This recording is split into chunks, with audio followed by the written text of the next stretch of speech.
7वीं सदी ईस्वी का जमाना था। इस्लाम कबूल करने से पहले हजरत तमीम दारी अपने कबीले के 30 अफराद के साथ एक समुद्री सफर पर रवाना हुए। एक मजबूत कश्ती, एक दूर मंजिल का ख्वाब, लेकिन किस्मत ने कुछ और तय कर रखा था। अचानक तूफानी लहरें उठने लगीं, तेज हवाएं चलने लगीं और उनकी कश्ती को तकरीबन 1 महीने तक इधर उधर बहाकर ले गईं, यहां तक कि वो एक अजीब ओ गरीब और पुरस्रार रहस्यमयी जजीरे पर जा लगे। जब वो जजीरे पर उतरे तो फिजा में खौफ, खामोशी और एक अनजान दहशत छाई हुई थी। वहां कोई इंसान न था, बस हवा की साएं और कुछ ऐसे परिंदे जो उन्होंने पहले कभी न देखे थे। तभी अचानक उनके सामने एक मखलूक, अजीब जीव नमूदार हुई। उसके जिस्म पर इतने ज्यादा बाल थे कि सर और दुम का फर्क ही न समझ आता था।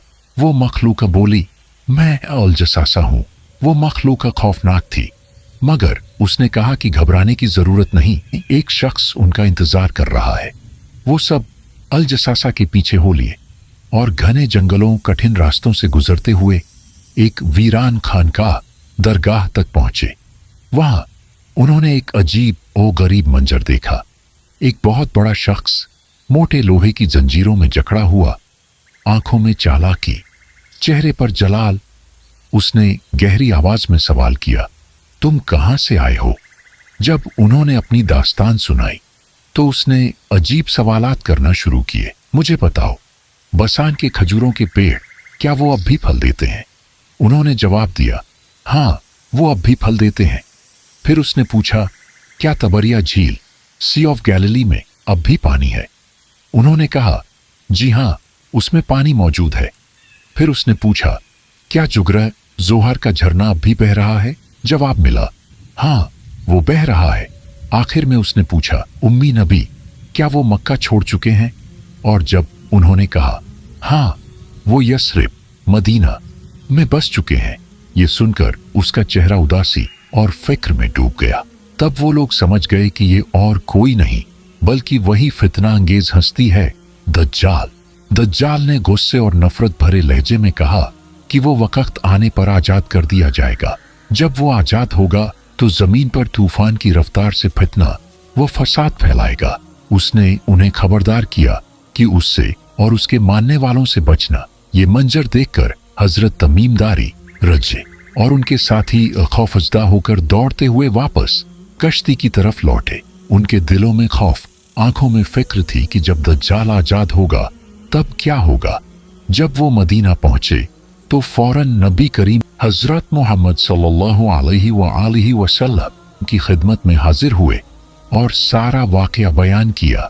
रसूलुल्लाह ने हजरत तमीम दारी की बात की तस्दीक के बाद अपने सहाबा किराम की तरफ निगाह फरमाई और बड़े संजीदा लहजे में फरमाया, लोगों, दज्जाल का फितना वो सबसे बड़ा फितना होगा जो क़यामत से पहले दुनिया पर आएगा। आपने फरमाया, ऐ लोगों, मैं तुम्हें दज्जाल से इस कदर खबरदार कर रहा हूं कि हर नबी ने अपनी उम्मत को दज्जाल से डराया है और मैं भी तुम्हें उससे डराता हूं। सही बुखारी व मुस्लिम।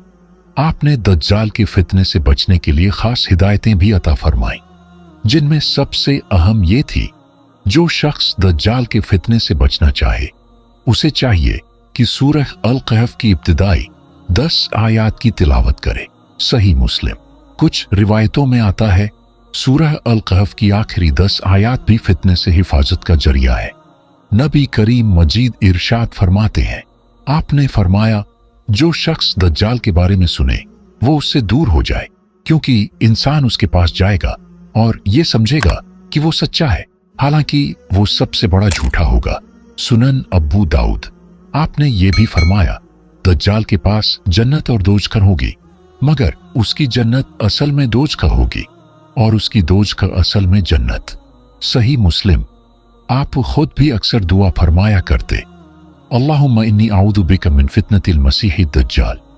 ऐ अल्लाह, मैं तुझसे मसीह दज्जाल के फितने से पनाह मांगता हूं। हजरत तमीम दारी रजी का वाकया, नबी करीम की तस्दीक और उनकी हिदायतें हम सब के लिए एक बेदारी की सदा है।